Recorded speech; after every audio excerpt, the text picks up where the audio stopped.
Ahlan wa sahlan. That means welcome in Arabic, and you're very welcome to the Boundless Book Club. You are here with Annabelle, Andrea, and me, Ahlam. Most authors we meet in our day job at the Emirates Literature Foundation tend to be wonderful, humble creatures who happen to be able to create magic with their words. But the writers we'll be talking about today would be forgiven for having a big head, as they are a very big deal. They may be unassuming, but this podcast can barely get off the ground with the heavyweights we have lined up for you today. We'll be talking biography, fiction, and geopolitics. You know their names, but do you know their books, and should you read them? That's coming up just after this message from our sponsor. obsession. It's in everything we do. Many people don't understand the power it has, but to us, without obsession, you're nothing more than a mug. We even obsess about the people who obsess about our coffee. When we heard 7 out of 10 people preferred our coffee, people thought we should be happy.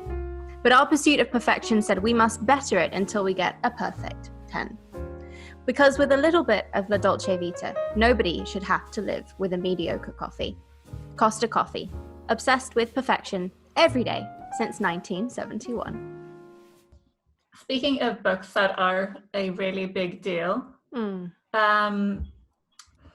it's kind of hard to pick a book that's huge, legitimately huge, but still has mileage left for conversation. I'd like to know, what have you brought for us today that is a really big deal, Ahlam? So it was hard to pick one big deal author out of our amazing lineup. I'm really, really proud of the lineup that we have at the Lit Fest this year. And but for me, Elif, Shafak, and for many, honestly, is an incredible name in literature today. So she's been translated to more than 50 languages. Reading this book, I'd read her work in Arabic, and she has such a huge Arabic fan base.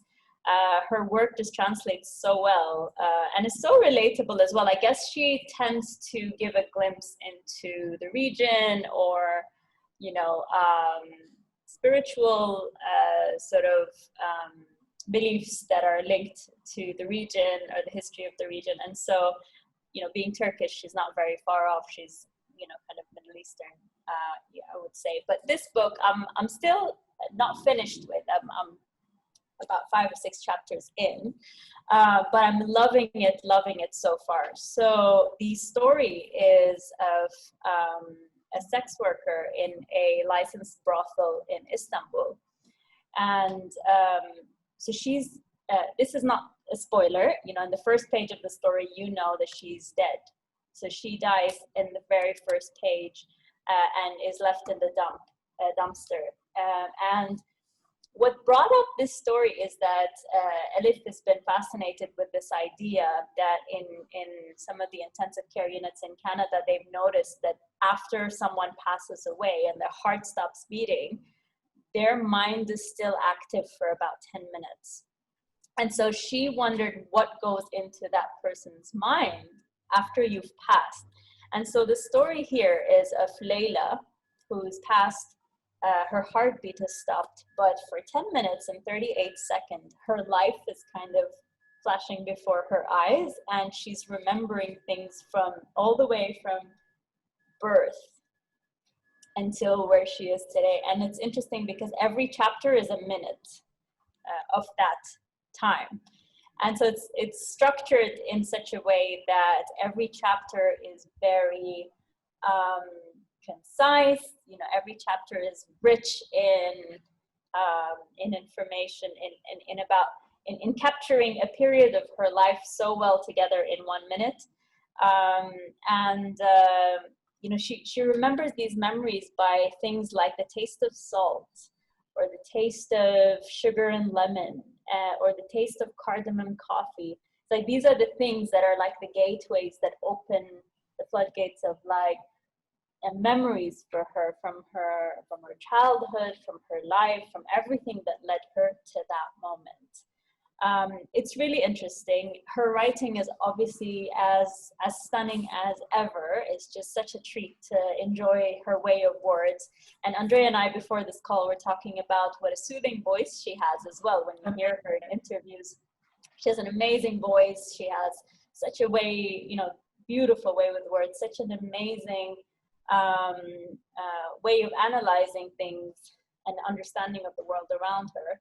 What Elif tends to do is give a voice to the silenced, the outcasts, giving them a voice, giving them, us understanding who they are. And she's spoken in the past in her interviews about, there's a cemetery right outside of Istanbul, which is the graveyard of the companionless, and where people's names aren't written and they're just numbers. And she was very curious about this, like, who ends up in this cemetery? Who are they? Are they, refugees? Are they people who have been disowned by their families? Why? What's the background? What's the story? And so, she's all about giving that voice to the outcast. And then it's about, your blood family. And some people are really lucky to have that strong connection with their blood families, but then also going through life, if you're not lucky to have that connection with your blood family, then your water family or the people that you choose throughout life, who you meet, who are there for you, those friendships that become instrumental in picking you up and making you feel like you belong somewhere. And Layla has those, I think 5 or 6, I haven't finished the book, but 5 or 6 friends who are a huge part of this journey of her life so far. So I'm really, really enjoying the read. This book was shortlisted for the Booker Prize in 2019. And I'm really, really enjoying it. Can't wait for her to be at the festival. Is there anything after reading it that you immediately want to ask her? Like, what's a big question at the top of your mind right now?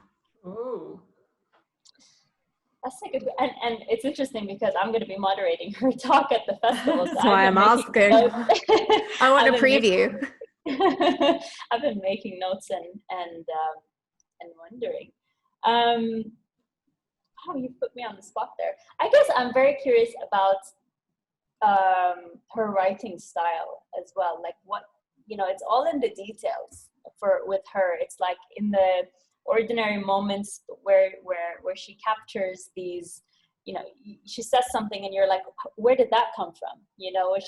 There's a part in the book where she says that was a secret she kept, like an oyster keeps a pearl hidden inside. And where does that come from? Where did that's just beautiful, right? And there's so many of these little sentences where you're like, how does your mind go there? Is it something that you actually saw somewhere and then made you think that would be a great analogy? Or is it just something that you imagined?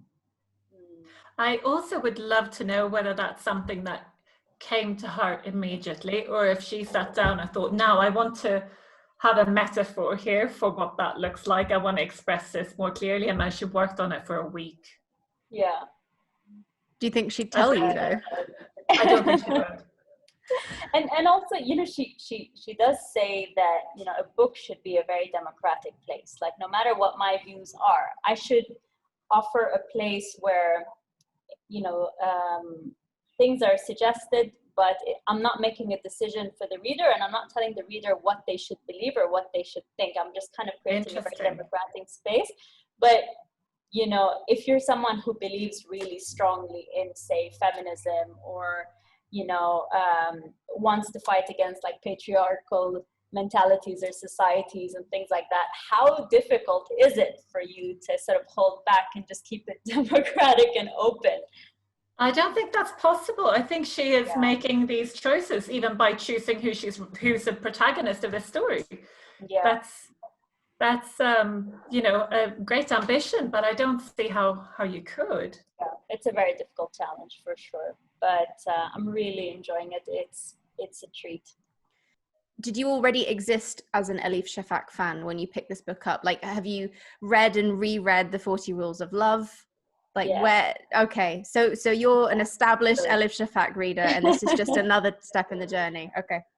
For sure. And there's so many people. I don't know if it's I don't know. I don't it's in my circle there are a lot of people who will say, oh, 40 Rules of Love is just one of those books that transforms you. And when I read it, there's just so many, all of those 40 rules, I've underlined them all, and from time to time I do go back and have a look, and I'm like, it's such a gem. Like, it's so, I love the way that she explains all of those sort of Islamic values in a spiritual way, or in a way that makes it more human and understandable, and makes it, weaves it into the storyline where you can watch and absorb in a different way. And I think just her talent with words, there's nothing that she can't do with it. Have you read any of her non-fiction before? No, I haven't. Have you? I've only read a non-fiction thing she's written, actually. What was it? It was The Happiness of Blonde People, which is a meditation on identity. It was very, very erudite. It was brilliant. Does she explain how blonde people can find happiness, perhaps? I think, yeah, I think you have to read it. It's very short, but also one of those things that you read that you're like, oh, that's a really, these are some interesting thoughts I didn't have on my own before. So who have you guys chosen? I think I can guess. Can you? And you? What, like we work together or something? Just for transparency, we said this episode was going to be about people who are a really big deal, and we'd pick someone from our program, but we have not all fought over the same one, which I thought was interesting. We have this program, and you think normally there'd be one that's like the big deal that you fight over, and we didn't have that. No. We identified different big deals. Our entire program is a big deal, actually. My author is a really big deal, and he is quite possibly one of the most influential Arab writers of our time. And he's been described as a paradox. He is a Christian Arab. He's from the Arab world, but sort of European, because he's a long-term resident in France. He's Lebanese. His first language is Arabic, but he writes in French. And his name is Amin Maalouf. If you don't know him, you really should. So Amin Maalouf started out as a journalist. He writes both fiction and non-fiction. And I've read one of his novels a really long time ago. And now for today, I've read one of his non-fiction books. And I read this article about him, about how, because he was a journalist, and then he wrote a novel, and that was like an epiphany for him. He said, as he was writing this novel, he just kind of felt it in his bones that this is what he was meant to do. And shortly after, he became a full-time writer, as in not journalist, writer of books. And his fiction weaves together historical events with love and fantasy and imagination. And although I haven't read everything he's written, I think at the heart of his books, you find this tug of war between East and West, and themes of identity and belonging. So actually, he's got a little bit in common with Elif Shafak that way, I think. And I've got the first words of his first novel, which is called Leo the African. And it goes like this. I come from no country, from no city, no tribe. I am the son of the road. All tongues and all prayers belong to me, but I belong to none of them. And I think that's him. You know how they say it's fiction, but is it really? I think that's effectively where he's coming from. He is man of the world, and he doesn't really belong to anywhere. And that's really relevant for this book that I wanted to talk about today, which is called Adrift: How Our World Lost Its Way. It came out in September September 2020, I shouldn't say this year, last year. And it's a fairly devastating work of nonfiction. He blends his family's personal history with historical events, and somehow he takes this sort of fairly regional political picture and uses it to illustrate how we ended up where we are now with the sort of broader political movements. And for me, it was really educational. You know, you said, Ahlam, that you were making notes as you're reading how many rules? 40 Rules of Love.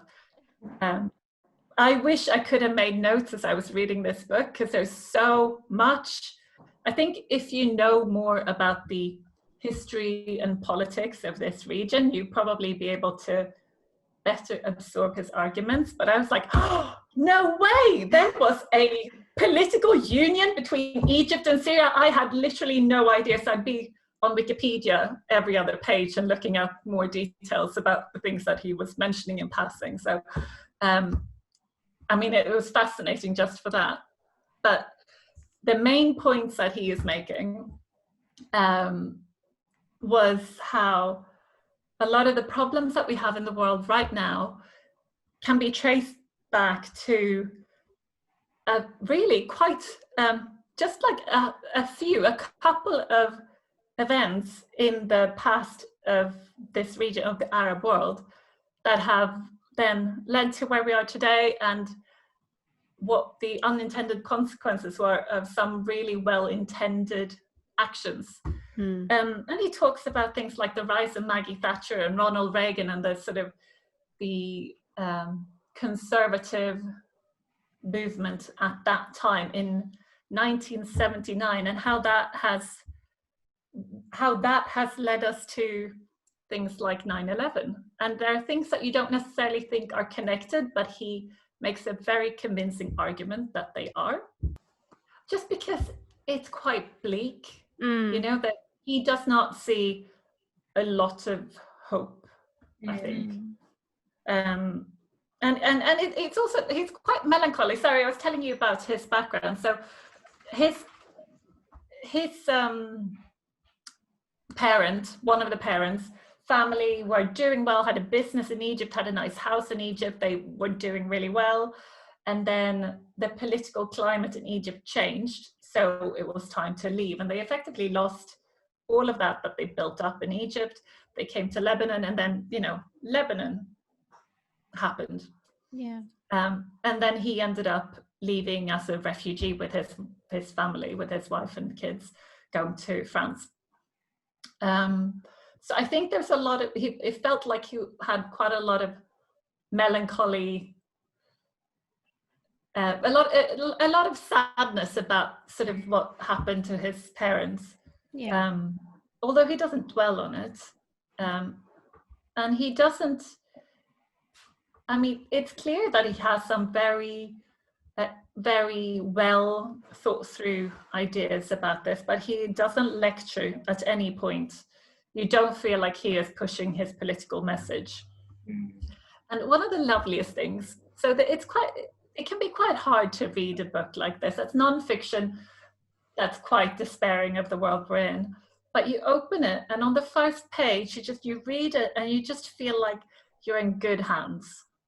It doesn't really matter if it's your type of book or if it's not your topic. He's just like a really great writer. You know that he's going to take you exactly to where you need to go. He's not going to confuse you or leave you behind. He's not going to bore you. It's just like a great writer. Yeah, well, I mean, Maalouf and Adonis, they are, you know, two of the greatest Arab authors who are alive today. They are huge literary names in the Arab world and globally, you know. Yeah. But yeah, it's interesting. You talk about that melancholy, you know, authors who live in exile and not out of choice. you know, Yeah. and that reflects in their art, no matter what. Yeah. I mean, I think it happens to a lot of people. Like, I have family from Iran, and they are obviously all very, they mourn what was lost, I think. Yeah.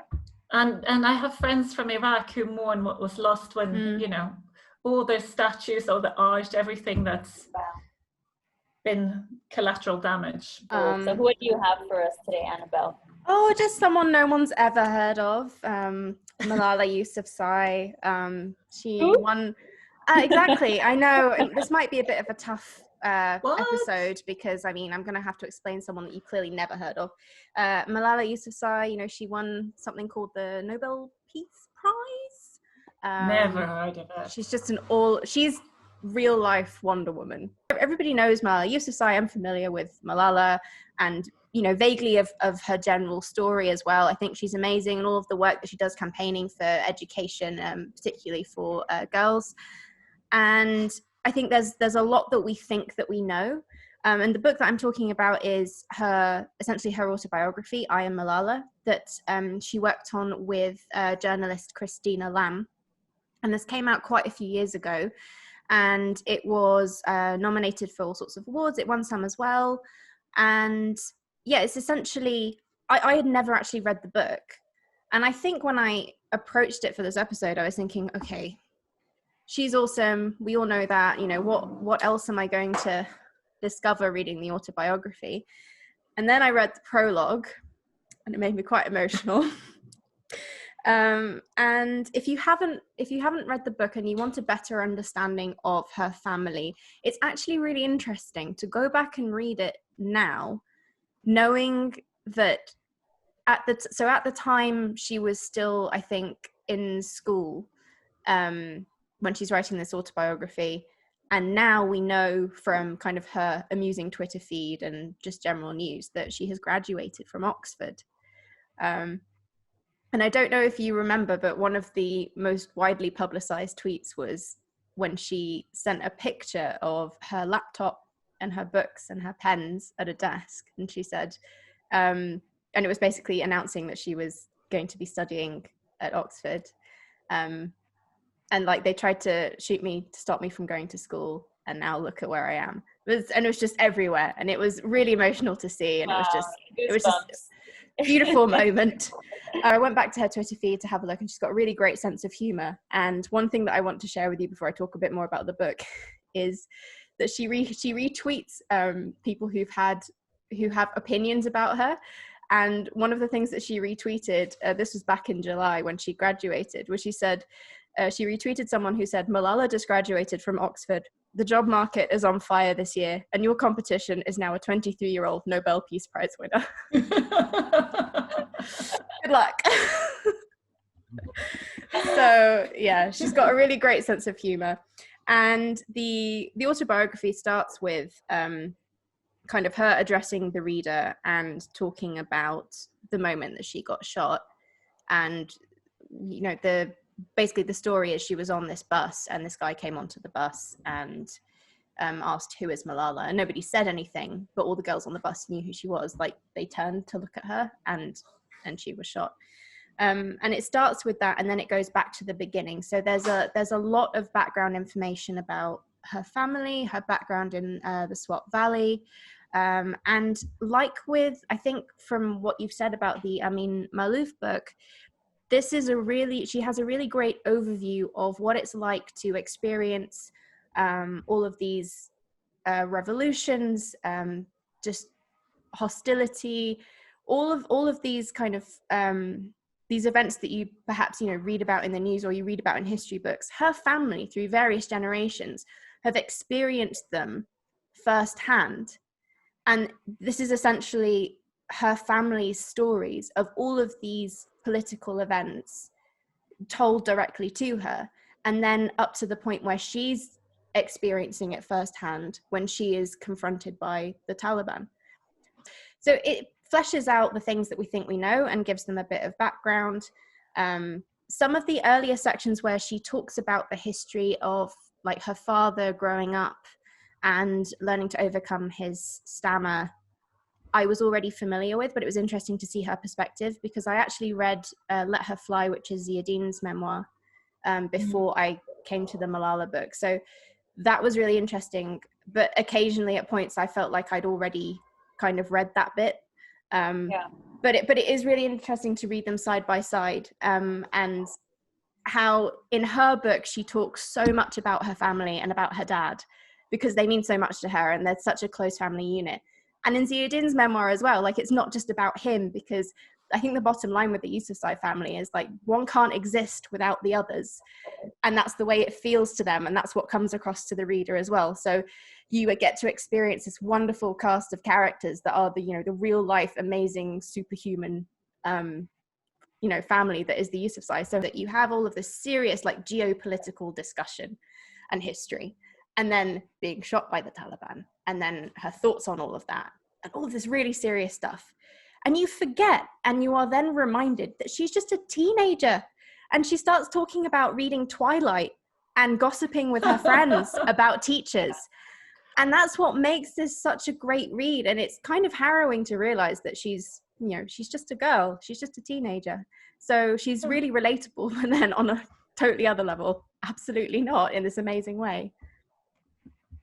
So it is mind-blowing to me that we're going to hear from all these three writers and more at the Emirates Lit Fest next month. We are very lucky indeed. We have listeners from all over the world. So I wonder if you have good literature festivals where you are. Do you go to them? And if so, who have you enjoyed seeing the most? And also, have you had the pleasure of seeing Elif Shafak? And what questions would you ask her? Helping you out there, Ahlam. Let us know on social media or on email. You can email us at comms@emirateslitfest.com. Next time we'll be talking about some books by incredibly diverse writers who have mad skills. So do hit subscribe wherever you get your podcast so you don't miss it. That is all for today. Thanks for tuning in, and thanks again to Costa Coffee for the coffee that keeps us going. Bye. Bye.